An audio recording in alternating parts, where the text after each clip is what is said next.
Deixa eu dar as boas-vindas à minha amiga Luciana Balco. A Luciana Boa Balco é uma noite. amiga realmente.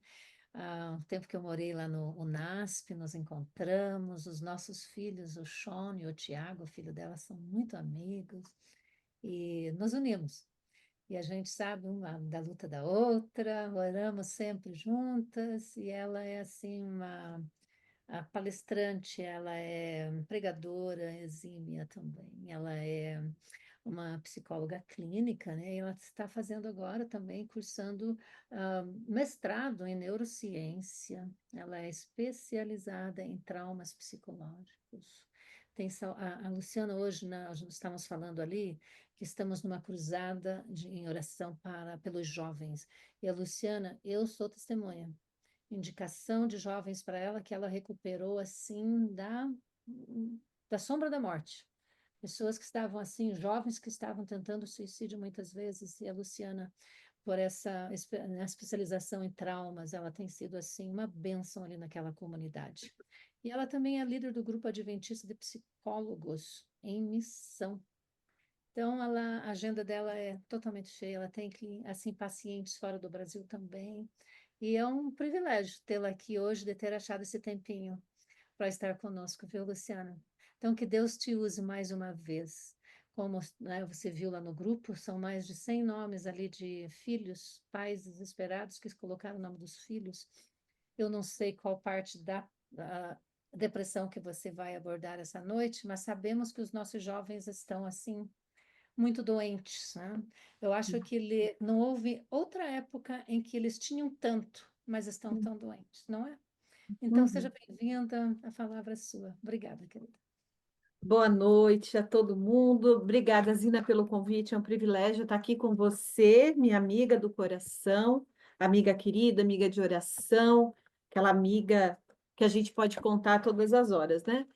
E muito obrigada a todas vocês que vira e mexe, eu estou postando lá pedidos de oração também no grupo, né? A gente falou da minha ex-cunhada Lilian, falamos também recentemente da minha amiga Eliana Reis, né? Que teve um problema de saúde sério, ela já está em casa, está bem, quase morreu, mas está bem. Muito obrigada por sempre estarem orando. Eu também estou orando pelos pedidos sempre. Obrigada, dona Ofélia, por essa oração tão linda.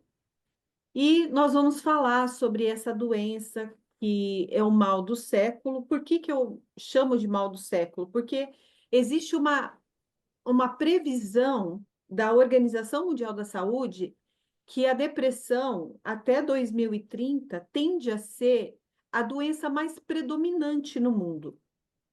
Então, vai ser a doença que está mais atingindo as pessoas e vai ser a mais predominante. E ela é uma doença que, se não tratada direitinho, ela é altamente incapacitante. Ela vai deixando as pessoas incapacitadas de exercer as suas funções, de exercer as suas atividades e tragicamente, em estágios mais severos da doença, ela pode levar ao suicídio. Então, é uma doença muito, muito séria, a gente tem que ter cuidado com isso. Eu vou falar um pouco hoje aqui de sintomas, né, para a gente identificar os sintomas. Será que tem alguém na nossa família com esses sintomas?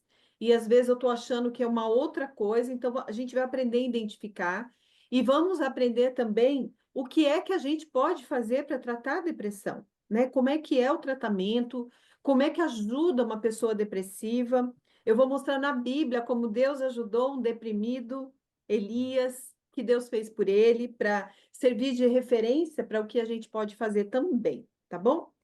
Então, eu queria primeiramente dizer aqui para todas nós que somos um grupo de pessoas cristãs, né, que cremos na Bíblia, em Cristo, que depressão não é falta de fé, tá? E eu vou provar isso trazendo rapidamente aqui alguns exemplos de grandes homens de fé e mulheres de fé que tiveram depressão. Vocês sabiam que a irmã Ellen White teve depressão? Vocês sabiam dessa informação? Ela teve depressão e o esposo dela, Tiago White, também teve depressão. Veja só, pensa numa mulher de fé, né? Nós tivemos o profeta Elias, e eu vou ler aqui 1 Reis 19. Eu queria que vocês prestassem atenção na leitura do texto bíblico e tentassem perceber o que foi que levou Elias à depressão aqui. Vai falar, tá? E o texto bíblico vai trazer também como é que Deus lidou com a depressão de Elias, para a gente prestar atenção nesses detalhes que a palavra de Deus nos traz, para a gente já saber como agir com a gente mesmo, se estamos deprimidos, e como ajudar os nossos amigos, familiares, irmãos de igreja que possam estar deprimidos também. Lá em 1 Reis 19, se alguém quiser acompanhar na sua Bíblia, eu vou começar falando, né, da depressão do profeta Elias, e depois nós vamos entrar mais na coisa técnica da depressão mesmo, tá? Então, lá em 1 Reis, capítulo 19, eu leio assim: olha só o que estava acontecendo. Já tinha acontecido a ameaça de Jezabel ao profeta Elias, né? Quando ele disse que não ia chover por 3 anos, ele foi ameaçado de morte. E Deus já falou: olha, foge lá para o Ribeiro de Querite, vai ficar lá, eu vou cuidar de você lá, mas a sua vida está sob franca ameaça. Então, você tem que se esconder, tem que se proteger. Aí, depois disso, aconteceu aquela batalha no Monte Carmelo, né? Teve a história com a viúva de Sarepta, né? Onde os corvos pararam de alimentar Elias, o ribeiro secou, né? E aí ele teve que buscar alimento, ele foi até a viúva de Sarepta, e aí o filho dela morreu. Olha só. E aí ele orou a Deus, e Deus o ajudou a trazer de volta a vida daquele menino. E depois teve aquela batalha com os profetas de Baal no Monte Carmelo, onde ele teve a vitória, onde ele foi usado por Deus para mostrar quem era o Deus verdadeiro. Tudo isso aconteceu na vida de Elias e tantas outras coisas. E aí a gente chega nesse ponto de 1 Reis 19, que diz assim, ó: Acabe, o rei malvado, né, contou a Jezabel tudo o que Elias havia feito lá no Monte Carmelo e como havia matado todos os profetas à espada. Teve uma luta ali. E Elias matou os profetas de Baal à espada. Então Jezabel mandou um mensageiro a Elias para dizer: que os deuses me castiguem, se amanhã essas horas eu não tiver feito com a sua vida, Elias, o mesmo que você fez com a vida de cada um deles. Elias ficou com medo, diz o texto bíblico, medo. Levantou-se e, para salvar a sua vida, se foi e chegou a Berseba, que pertence a Judá. E ali ele deixou o seu servo. Então ele foi até essa cidade, deixou o seu servo. Ele mesmo, porém, foi para o deserto, caminhando um dia inteiro. Então, ele se encheu de medo, de pânico, de terror da ameaça da vida dele, né? E ele, para salvar a sua vida, ele entrou num mecanismo que a gente chama de luta e fuga, por sobrevivência. E aí ele deixa o servo lá nessa cidade e ele vai fugir para o deserto, vai procurar um lugar lá para ele ficar, né? E, por fim, sentou-se debaixo de um zimbro e sentiu vontade de morrer. E aqui é quando a gente entende que a depressão é grave, quando a pessoa perde o prazer, a alegria, a esperança pela vida. Mas, mesmo sentindo vontade de morrer, ele orou. E ele disse assim: olha só o que ele diz agora. Eu estou lá no versículo 4. Ele fala: basta, Senhor, tira a minha vida, porque eu não sou melhor do que os meus pais. Deitou-se e dormiu debaixo de um zimbro. Então, o que será que quer dizer esse basta, Senhor, tira a minha vida? O que ele está querendo dizer aqui? O que vocês acham? Alguém tem alguma ideia? O que Ele esse... não aguentava mais, né? Exatamente. Ele não Chegou aguentava no mais limite a dele. pressão, o sofrimento, a perseguição, a opressão que estava sobre ele. Ele vinha, né? Ele vinha sendo oprimido, ele vinha lutando. E a depressão, gente, eu quero trazer isso para a nossa realidade. Às vezes, a depressão é uma resposta fisiológica do nosso corpo, do nosso organismo, porque nós estamos lutando há muito tempo contra provações, opressões, violências de toda ordem, abuso psicológico, emocional, violência doméstica, ameaças, bullying, né? Os jovens sofrem muito de um bullying muito pesado, muito hostil, uma coisa muito grave, que na minha época de jovem, a gente não via isso. Tinha um bullying leve, uma coisinha de, né, fazer uma piadinha um com o outro, mas hoje é pesado. Outro dia, uma aluna do NASP de ensino médio chegou para mim chorando e falou: Olha, eu cheguei na minha sala de aula ontem e porque eu me posicionei em relação a um assunto na sala de aula e todo mundo foi contra mim, porque tem agora essa coisa da política, esquerda, direita e tal. E quando eu cheguei na sala de aula, meus colegas olharam para mim e alguns falaram assim: Nossa, você voltou para a escola, você não se matou, é sério que você está aqui? Tipo, é pesado que eles sofrem, né? Então, por isso que estão adoecendo. Então, é opressão, às vezes a depressão é porque a gente lutou demais, a gente aguentou muitas dores, sofrimentos, perseguições, e o corpo, o organismo cansa disso, e às vezes a pessoa entra nessa exaustão emocional e adoece. E aí ele fala: Basta, Senhor, tira a minha vida. Tipo, eu não aguento mais isso. Eu vou ter que fugir da Jezabel e do Acabe de novo, depois de tudo que eu passei. E daí ele deitou e dormiu. Então, aqui uma outra característica: o deprimido dorme muito. Ele quer ficar muito sozinho no quarto, dormindo. Ele quer descansar, descansar, descansar, né? E eis que um anjo tocou nele e disse: Agora vem a providência de Deus, né? Eis que o anjo falou para ele, ó, levante-se e coma. Deus enviou um amigo, um anjo, alguém para cuidar dele. Então, o deprimido, ele precisa de cuidados, né? E Deus, sabendo disso, manda aqui um anjo para cuidar dele. Elias olhou e viu, perto de sua cabeça, ele estava deitadinho, viu um pãozinho assado sobre pedras e brasa, em brasa, e um jarro d'água, né? Deus mandou um anjo para conversar com ele, para fazer companhia para ele e manda alimento. Olha só que Deus cuidadoso e amoroso. Ele sabia que Elias estava deprimido ali e Deus podia ter falado: Horas, eu não te sustentei até agora, não te amparei, fiz tanta coisa e agora você vai fazer essa oração para mim, tira a minha vida, basta. Não, Deus não agiu com severidade, ele entendeu esse momento de Elias. Ele não julgou Elias, mas ele entendeu e foi acolher. O que Deus fez aqui foi um acolhimento através do anjo, né? E é isso que a gente precisa fazer com as pessoas deprimidas, acolhê-las e ajudá-las nas suas necessidades. Às vezes, a pessoa está tão deprimida que ela não consegue cozinhar, não consegue comprar comida, ela não consegue cuidar dela mesma, e aí ela vai precisar da nossa ajuda. E o anjo do Senhor voltou, tocou nele e disse: Levante-se, coma, porque a viagem será longa. Então Elias se levantou, comeu, bebeu, e com a força daquela comida, daquele acolhimento feito por Deus e pelo anjo, caminhou 40 dias e 40 noites até Horebe, o monte de Deus. E eu vou terminar aqui para a gente, então, considerar, né, o que é a depressão e que pessoas muito próximas a Deus. Elias era uma pessoa muito próxima a Deus e deprimiu profundamente. Depois nós temos Jeremias, que deprimiu. Nós temos Jonas, que deprimiu. Sabe por que que Jonas deprimiu? Porque ele ficou frustrado.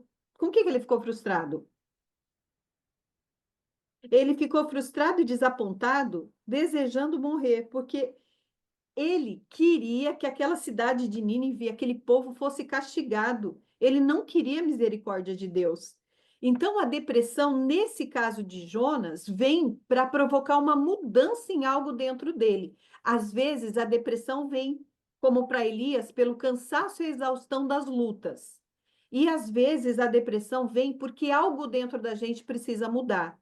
O nosso sistema dá uma parada na gente e fala: Eita, tem algo aqui que não está legal e que a gente precisa parar para pensar nisso. E nesse caso aqui, Jonas precisava entender a misericórdia de Deus e também desenvolver misericórdia, né?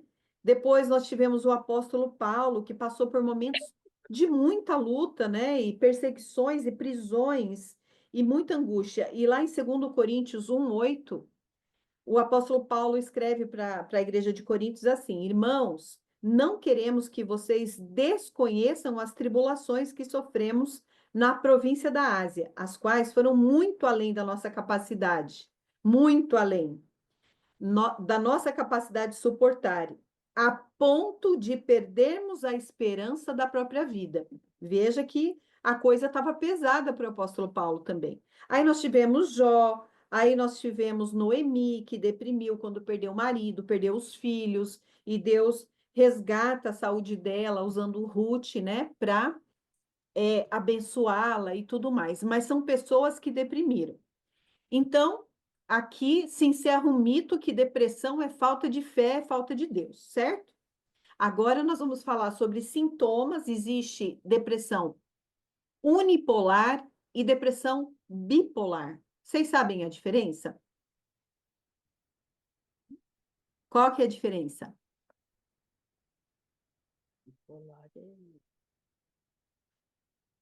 A depressão unipolar, quem quer arriscar aí alguma coisa?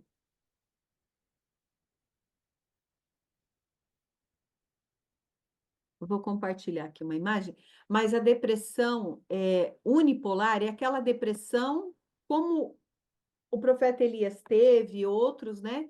Que ela pode ser tratada e ela pode ter remissão completa dos sintomas, né? Já a depressão bipolar é uma doença muito grave, muito mais séria, tem a ver com uma grande inflamação cerebral. A pessoa tem o cérebro inflamado e é uma doença que persiste por toda a vida. A pessoa que tem a depressão bipolar, ela vai precisar tomar medicação para o resto da vida, fazer acompanhamento psiquiátrico e psicológico para o resto da vida. Então, é uma doença muito grave, muito séria, e eu estudei com um professor da Unicamp, né, um curso de formação em manejo de crises suicidas, e lógico que os deprimidos, eles são os mais propensos a cometer suicídio, que 36% das pessoas que têm a depressão bipolar, 36% delas tentam suicídio. É muito alto o índice, né? Então, assim, é uma coisa grave e a gente precisa realmente tratar. Então, eu queria falar para vocês, olha, que nós seres humanos, segundo a Organização Mundial da Saúde, nós somos seres biopsicossocial e espirituais, né? Nós temos a nossa dimensão biológica, o nosso corpo, e por isso a gente precisa cuidar do corpo, a parte psicológica, e a gente precisa cuidar disso, a parte social é uma dimensão do ser humano. Nós precisamos nos socializar para ter saúde.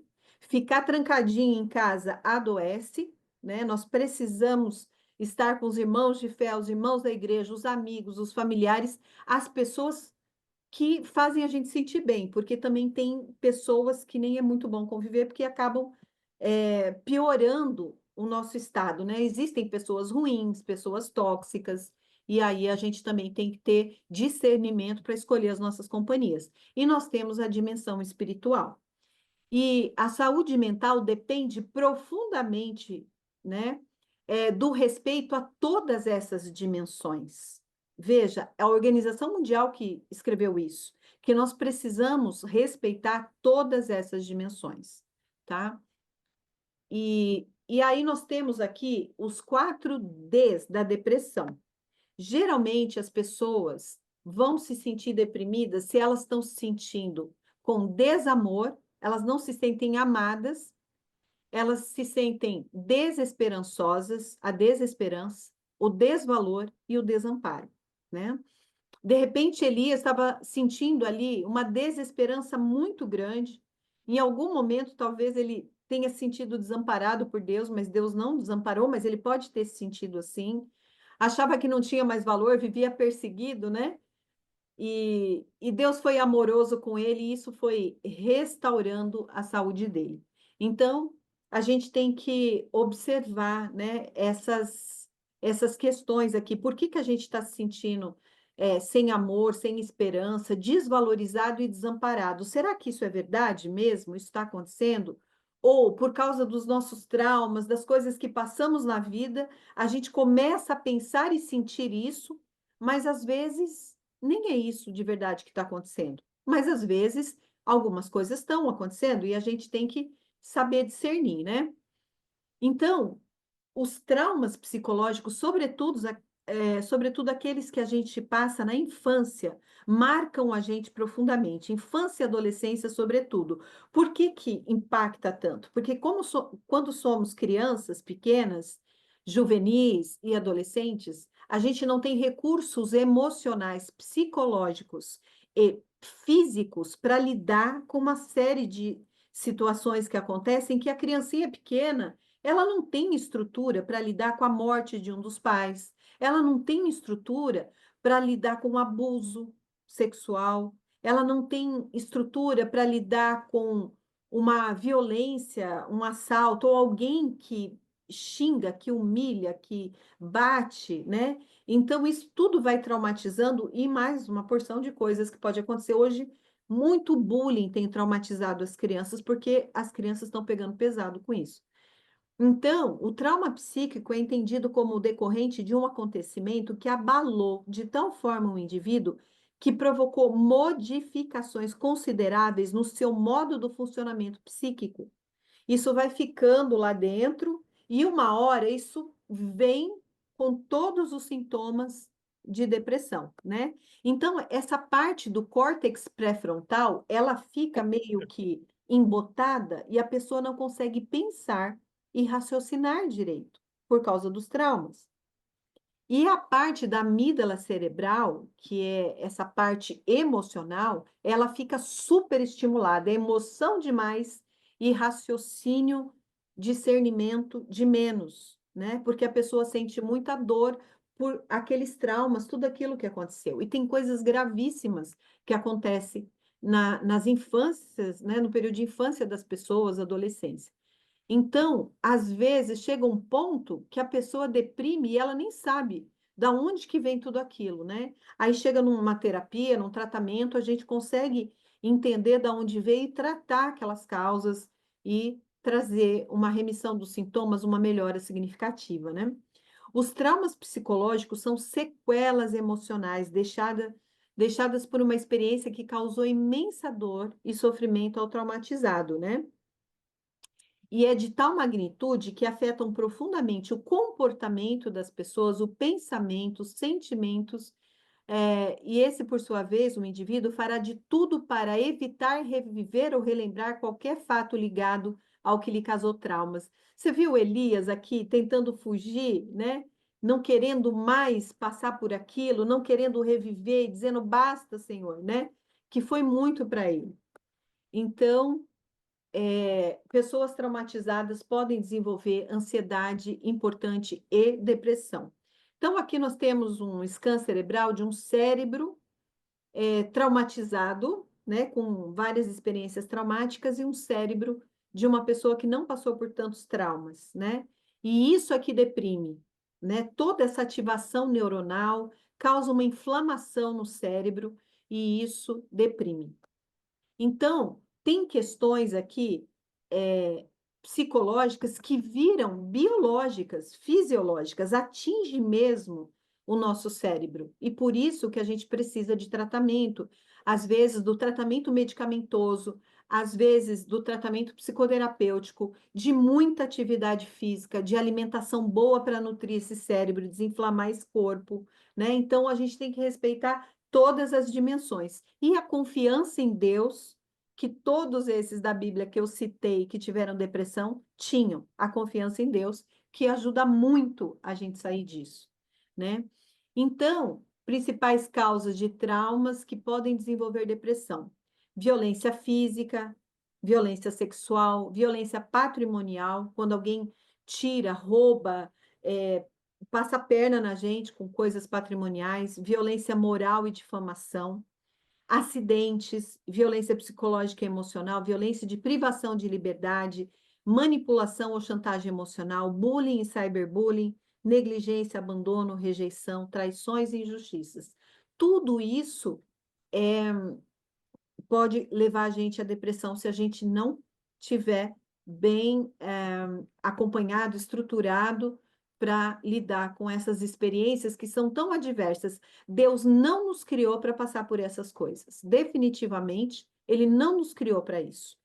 Isso tudo que está aqui nessa tela é o mal que causou, o intruso, o pecado trouxe isso sobre nós. E nenhum de nós, nenhuma de nós está imune a isso. Todo mundo pode passar por essas situações, qualquer um de nós. E Deus deixou aí as ciências médicas, farmacêuticas, psicológicas para nos ajudar a lidar com isso, porque Ele sabia que ia ser muito difícil para a gente, né?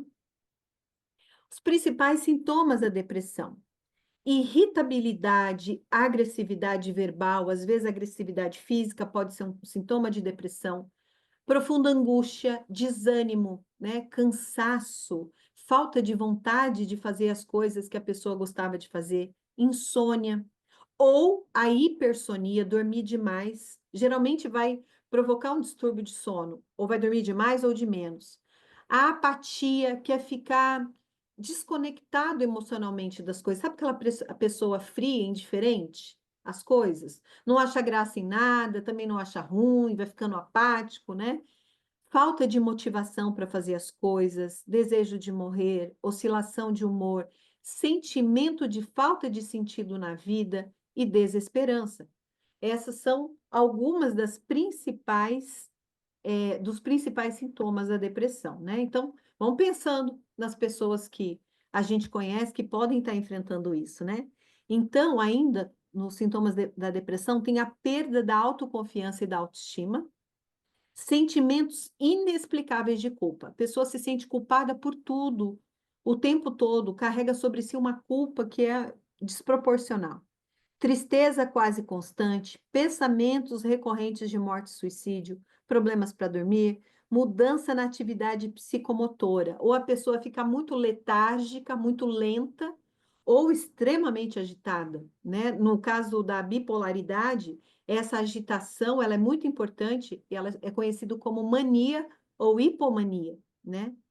E outros períodos ela fica extremamente lenta, por isso que é bipolar, né?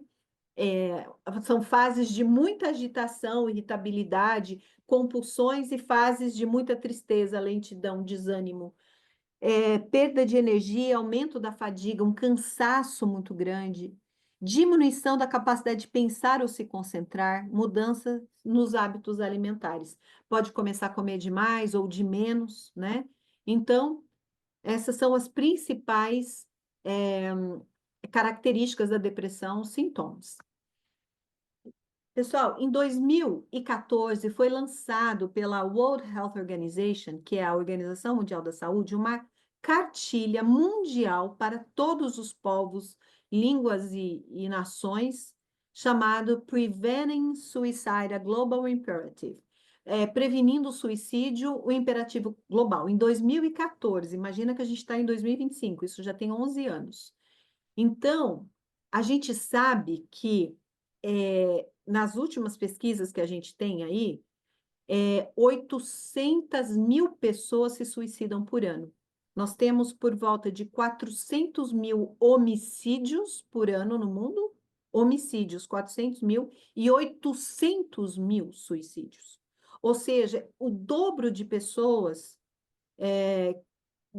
assim, se suicida o dobro de pessoas em relação às pessoas que são mortas, assassinadas por homicídio. Então, é muita coisa. E isso poderia ser evitado com tratamento correto, tá?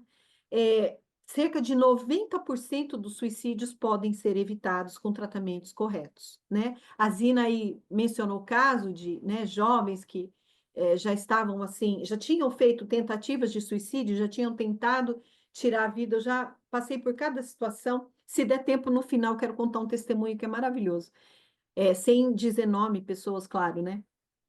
Então, queridos, diretrizes da Organização Mundial de Saúde para a saúde mental. Então, como é que a gente previne? Como é que a gente trata?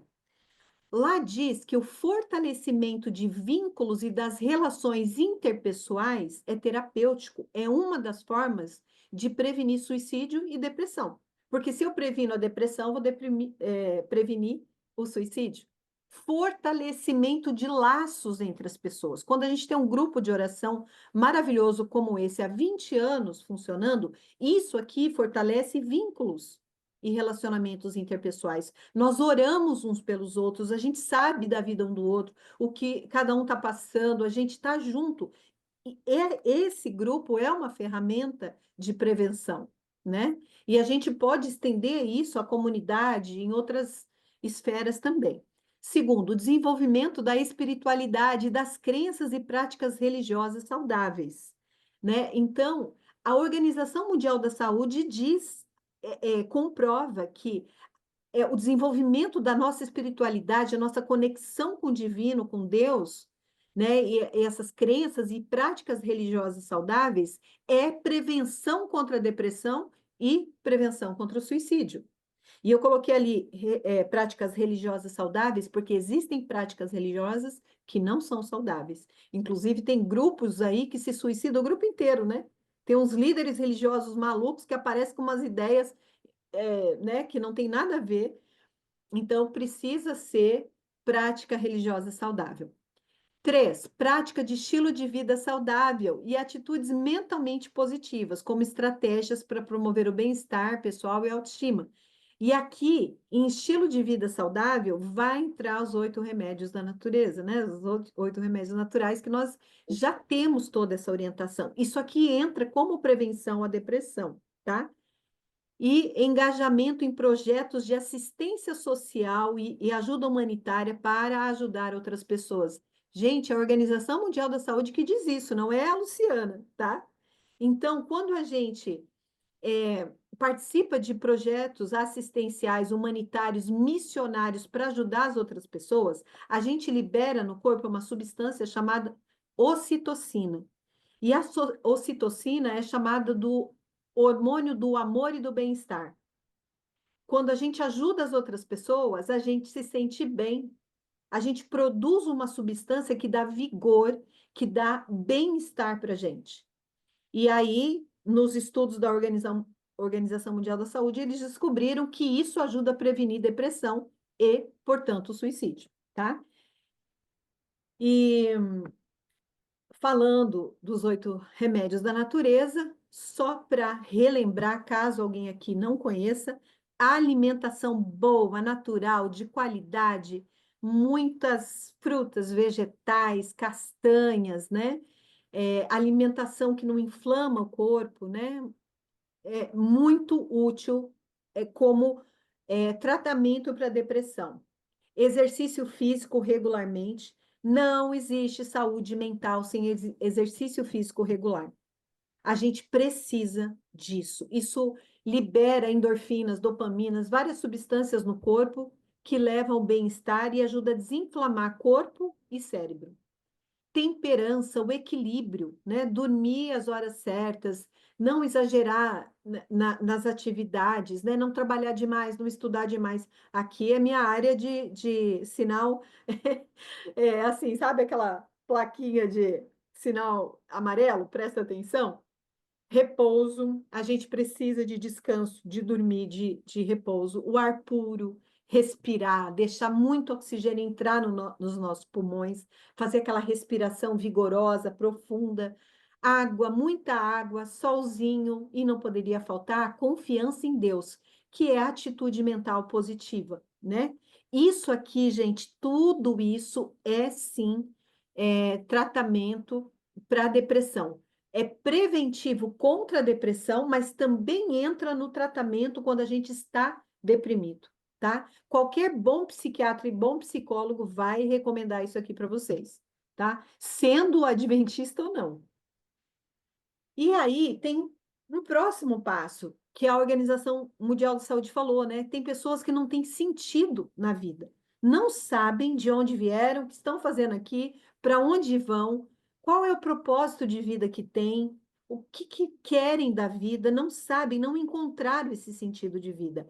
E isso deprime muito. Tanto é que a depressão é muito comum entre pessoas aposentadas, porque elas vieram uma vida inteira, de repente, sendo bastante produtivas, tinham sentido de vida numa profissão ou cuidando de uma família, de filhos, e aí, de repente, se aposenta, os filhos saem de casa, ninho vazio, e as pessoas perdem o sentido. Tá, mas para que eu estou aqui agora? Então, precisa toda uma ressignificação e realinhar esse sentido de vida. Eu posso ajudar pessoas com a minha experiência, eu posso abençoar vidas, eu posso ajudar jovens, eu posso fazer uma série de coisas, eu preciso ter sentido na vida. Eu posso pregar o evangelho, né? Ajudar a dar estudo bíblico, eu posso visitar pessoas doentes e tantas outras coisas. Lá em Efésios 2:10 diz assim: porque somos criação de Deus, realizada em Cristo Jesus, para fazermos boas obras, as quais Deus preparou antes para nós as praticarmos.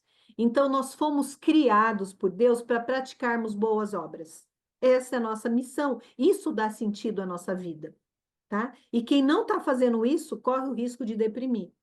Ou quem está deprimido, que procure fazer isso de alguma forma para tratar a depressão. Veja, a depressão ela tem várias dimensões, ela é multifatorial e o tratamento é multifatorial também, né?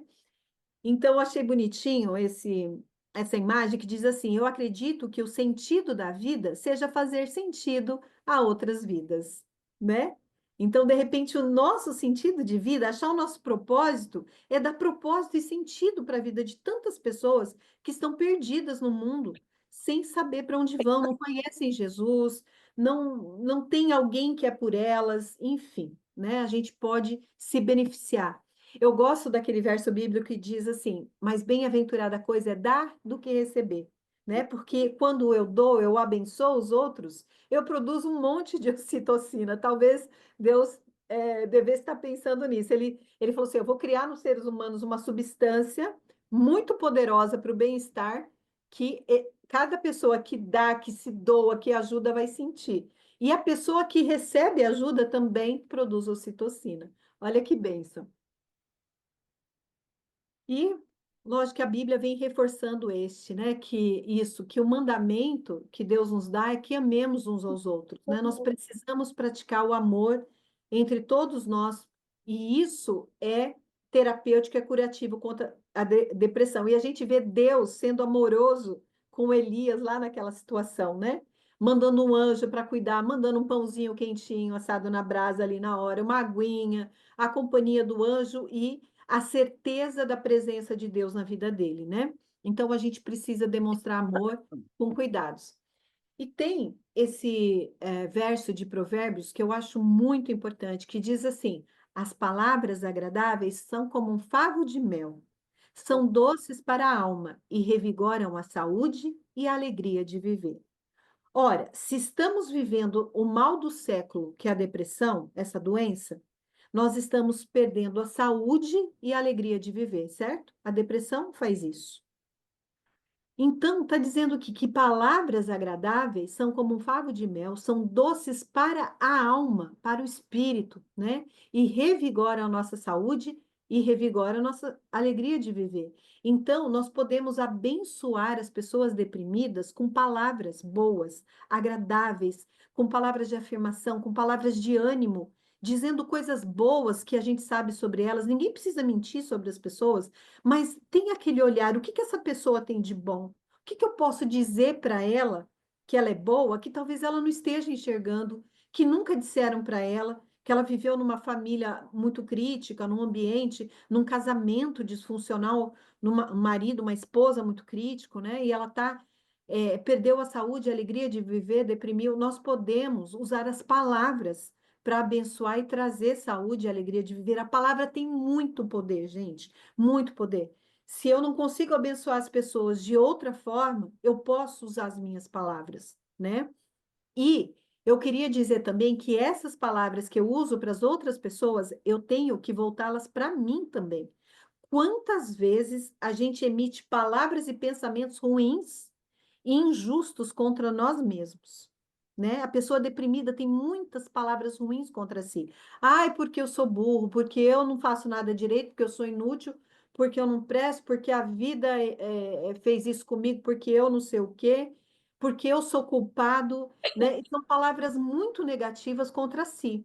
Então, nós precisamos, se estamos deprimidos, melhorar as nossas palavras e os nossos pensamentos em relação a nós mesmos. A gente tem coisa boa, mas às vezes a depressão enebriou a nossa mente e a gente não consegue mais ver o que tem de bom e positivo na gente, e isso detona a nossa autoestima, né? Então, eu espero ter passado aqui para vocês, nesses poucos minutos aí, nessa meia horinha, né, uma visão panorâmica do que é a depressão e como que a gente pode fazer para evitar e para tratar a depressão, ok? Muito bem. Muito obrigada, amiga Luciana, doutora Luciana.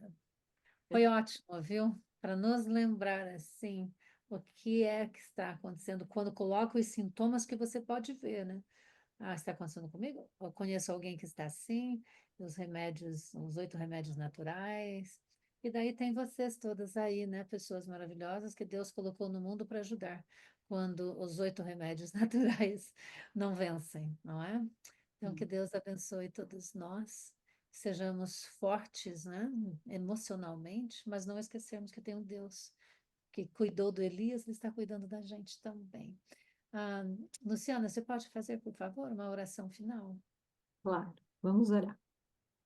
Todo-Poderoso Deus, Criador dos céus e da terra, soberano Senhor das nossas vidas, estamos aqui, Pai, nesse grupo de oração, pedindo a Sua presença, pedindo as Suas bênçãos. Trouxemos também várias razões pelas quais nós agradecemos. Receba a nossa gratidão por tudo que o Senhor é e faz por nós, por nos ajudar a cada momento da vida. Às vezes a Amém. gente perde as forças, às vezes a gente deprime, como Elias deprimiu, mas é tão lindo ver que o Senhor não abandona os seus. E seja com cada pessoa que está aqui nesse grupo. Não abandone nenhuma, Senhor. E que elas também não te abandonem, que elas sigam firmes, ligadas e conectadas a Ti, e que o Senhor possa devolver a essas pessoas deprimidas a esperança no coração, o senso do seu amor, da valorização que o Senhor dá para cada uma delas, né? E do seu amparo, do seu cuidado. Ampare-nos Amém. todos, seja com os nossos filhinhos, Senhor, que vivem nesse mundo que é oprimido pelo mal diariamente, que o Senhor possa trazer para eles discernimento, que o Senhor possa trazer saúde física, mental e espiritual para os nossos filhos, Senhor, que os seus anjos acampem ao redor deles e que seu espírito esteja constantemente falando com eles e os convencendo daquilo que o Senhor sabe que é bom para eles. Muito obrigada por esses momentos. Abençoa a vida da Zina, que é a líder desse grupo, da sua família, dos seus filhos. Ser com ela e com cada uma aqui, em nome de Jesus. Amém. Amém. Amém. Amém. Amém. Amém.